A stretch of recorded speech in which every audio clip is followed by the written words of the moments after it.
ಅಸ್ಸಲಾಮು ಅಲೈಕುಮ್.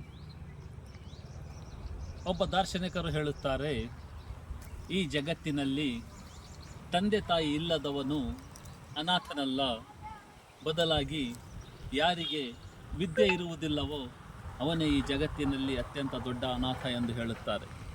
ಆದ್ದರಿಂದ ಪವಿತ್ರ ಖುರಾನಿನ ಮೊದಲನೆಯ ಅಧ್ಯಾಯ ಅವತೀರ್ಣವಾಗಿದ್ದು ಇಖ್ರಾ ಬಿಸ್ಮಿ ರಬ್ಬಿಕಲ್ಲಜಿ ಎಂದು, ಅಂದರೆ ಓದಿರಿ ನಿಮ್ಮ ಸೃಷ್ಟಿಕರ್ತನ ನಾಮದಿಂದ ಎಂದು.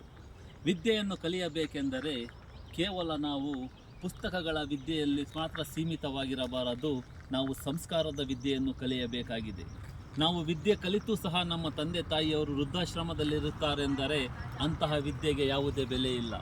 ನಾವು ವಿದ್ಯೆ ಕಲಿತು ಸಹ ನಾವು ದೊಡ್ಡ ದೊಡ್ಡ ಹುದ್ದೆಗಳಲ್ಲಿದ್ದು ನಾವು ಆತ್ಮಹತ್ಯೆ ಮಾಡಿಕೊಳ್ಳುತ್ತೇವೆ ಎಂದರೆ ಇಂತಹ ವಿದ್ಯೆಯು ಸಹ ಶೂನ್ಯವಾಗಿದೆ. ಆದ್ದರಿಂದ ಸಂಸ್ಕಾರದ ಆ ಸೃಷ್ಟಿಕರ್ತನನ್ನು ಅರಿಯುವಂತಹ ನಾವು ವಿದ್ಯೆಯನ್ನು ಕಲಿಯೋಣ ಎಂದು ಹೇಳಿ ನನ್ನ ಮಾತನ್ನು ಮುಗಿಸುತ್ತೇನೆ. ಅಸ್ಸಲಾಮು ಅಲೈಕುಮ್.